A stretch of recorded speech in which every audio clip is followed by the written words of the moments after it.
Lagi di HSC Consulting, channel yang membahas tentang tips-tips di bidang perpajakan dan investasi.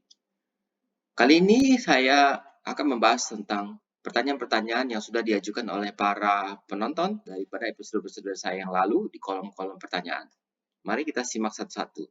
Q&A kali ini akan membahas hanya khusus mengenai pelaporan harta, karena banyak itu yang ditanyakan, karena memang ini adalah mungkin masanya lagi menyampaikan SPT dan banyak wajib pajak atau teman-teman di sini yang kebingungan mengenai rincian daripada bagaimana strategi pelaporan harta. Nanti pada seri selanjutnya di minggu depan, saya akan membahas tentang hal-hal di luar tentang pelaporan harta dan pertanyaan-pertanyaan lain. Oke, mari kembali kita simak satu-satu seri kali ini tentang khusus hanya pelaporan harta saja di SPT tahunan. Pertanyaan pertama kira-kira 1 bulan lalu mengenai tips pelaporan harta di SPT.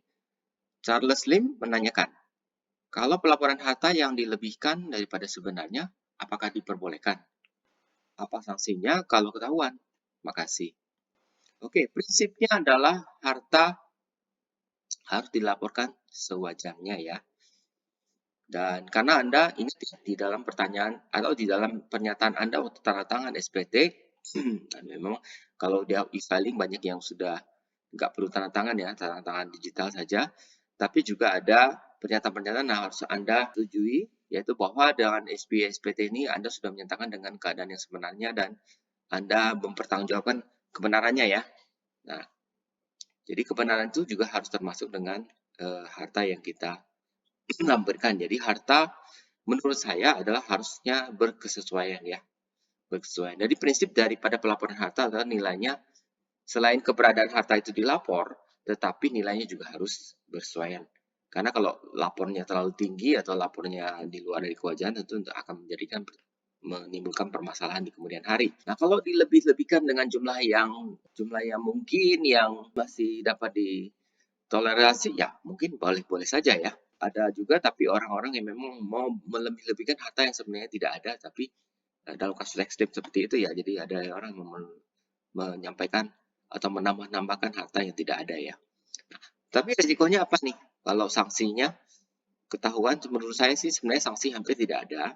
Kalau misalnya hanya jumlahnya terlalu besar, jumlahnya itu terlalu berlebihan, mungkin kemungkinannya adalah jika ada sanggahan dari kantor pajak tentang nilai harta itu yang tidak sebenarnya, maka atau berdasarkan dari pemeriksaan yang sudah dilakukan terhadap wajib pajak atau terhadap Anda, maka diminta untuk menghapus atau menurunkan nilai harta tersebut. Tapi memang banyak kenyataan bahwa banyak orang ya, banyak klien-klien saya memang banyak yang suka melebih-lebihkan baik nilainya maupun itemnya ya. Ada item-item yang suka ditambah-tambahkan. Tapi ini salah satu tips yang menyatakan memang banyak apalagi di SPT tahun-tahun di mana waktu itu masih pelaporan harta masih sangat luas dan data dari kantor pajak belum bisa masuk kepada dunia laporan keuangan atau dunia perbankan, itu memang banyak juga yang lebih-lebihkan seperti itu. Tapi sekarang cukup hati-hati teman-teman, karena data yang Anda miliki itu juga kantor pajak juga punya versi lainnya ya, terutama misalnya harta berupa tanah dan bangunan ya, ada BPPN, kemudian ada tanah, selain dari tanah dan bangunan juga ada mobil, di mana ada di Samsat, juga ada catatan mengenai nilai harta. Kemudian memang ada harta bergerak yang sangat cair, misalnya harta yang berbentuk moneter, misalnya uang tunai, itu dan valuta asing, itu kemungkinan memiliki nilai yang subjektif ya, karena mungkin kurs dan sebagainya. Ada juga biaya yang jauh lebih subjektif lagi seperti misalnya tentang barang-barang berharga ya, barang-barang koleksi atau misalnya lukisan atau barang-barang antik ya. Yaitu nilainya memang kalau dilebihkan atau apa itu subjektif sekali ya, dan sulit untuk menyatakan bahwa nilai yang menurut Anda ajukan itu tidak wajar atau bagaimana ya. Nah, yang penting Anda bertanggung jawab dengan nilai yang Anda sampaikan ya, itu prinsipnya ya.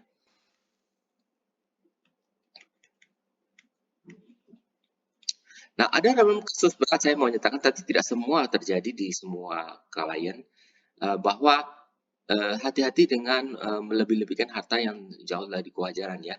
Jika harta bersifat fiktif atau transaksi ini memang merupakan suatu penyamaran dari transaksi atau penghasilan yang sebenarnya memang tidak mau dilaporkan dan jumlahnya sering dan jumlahnya besar. Nah, ini memang ada satu narasumber dari kantor pajak akhir-akhir ini menyatakan bahwa menyampaikan SPT yang tidak benar itu salah satu modusnya adalah memang efeknya itu mungkin penghasilannya, mungkin juga hartanya yang tidak benar ya. Jadi hati-hati, bisa dianggap sebagai tindak pidana pencucian uang.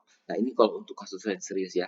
Saya berharap teman-teman di sini tidak melakukan hal-hal yang seperti itu ya. Jadi menganggap bahwa SPT tahunan itu bisa jadi satu jalur untuk menghalalkan atau membenarkan harta atau penghasilan yang sumbernya tidak benar gitu ya. Nah, ini saya berharap para penonton yang ada di sini tidak seperti demikian.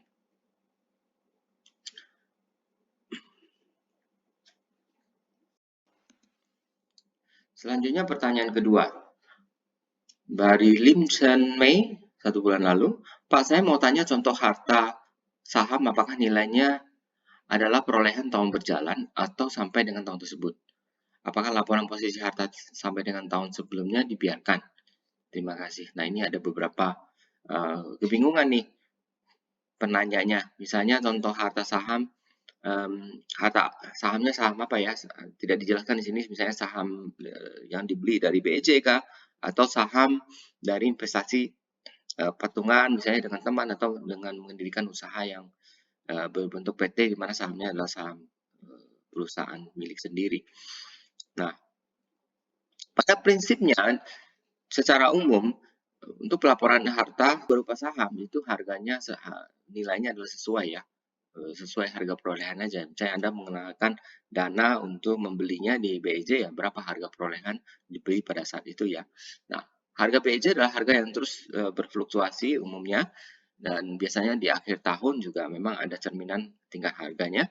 Tapi harga yang tercerminkan di dalam harga market itu bukan tidak menjadi suatu patokan ya karena harga itu akan terus berfluktuasi dan itu hanya harga yang terjadi di market dan bukan harga transaksi yang Anda lakukan pada tanggal pencatatan tersebut. Jadi ini laba atau ruginya pun tidak perlu dicatat ya karena prinsip dari harta tidak perlu menilai kepada market itu menurut saya ya.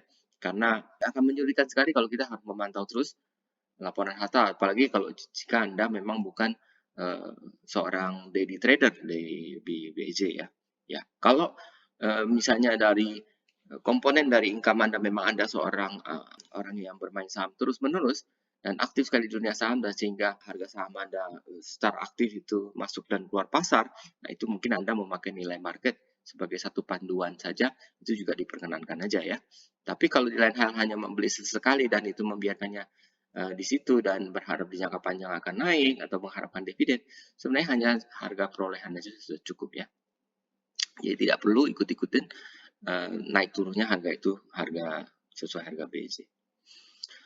Pertanyaan nomor 3 adalah, halo Pak, bagaimana melapor harta SPT harta pertama kali? Misalnya dengan harta yang berasal dari tabungan.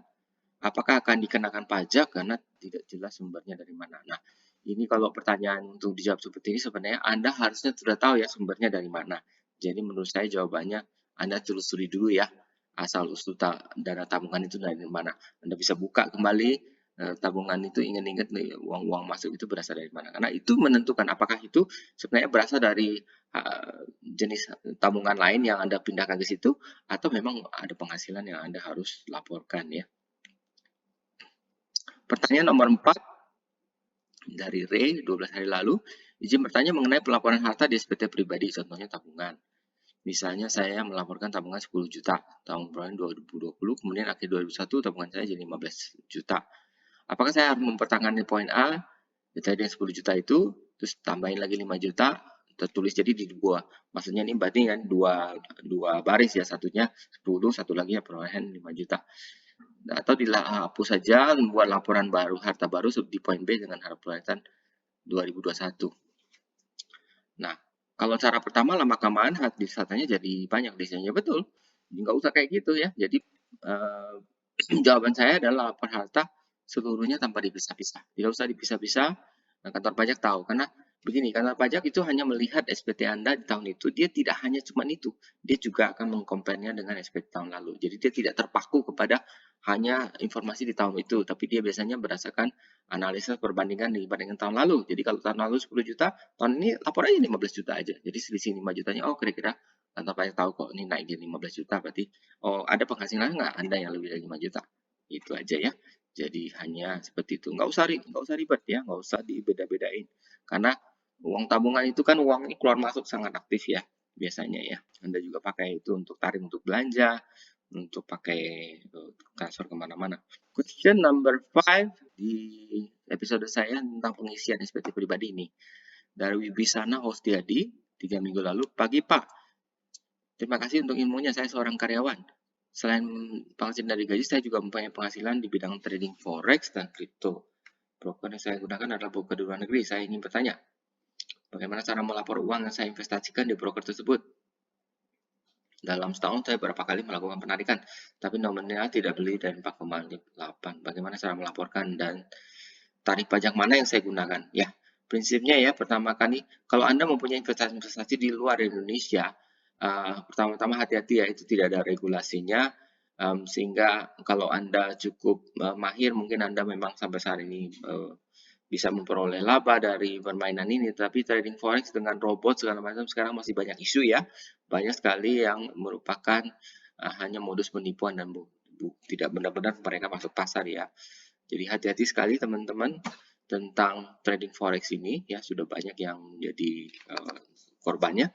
Nah, demikian juga kripto ya, menurut saya kan kripto semua mata uang currency yang belum diakui oleh pasar dan banyak juga, walaupun Bitcoin banyak orang mengatakan oke ini Bitcoin dalam masa depan dan segala macam, tapi saya belum terlalu percaya ada secara market bisa tumbuh untuk secara tetap dan stabil untuk menggunakan ini sebagai mata uang pengganti atau mata uang alternatif ya.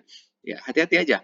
Nah, tapi bagaimana kalau misalnya tetap saya udah dapat uang dari situ ya, ya udah silakan ya. Tapi masa depannya Anda perlu berhati-hati sekali.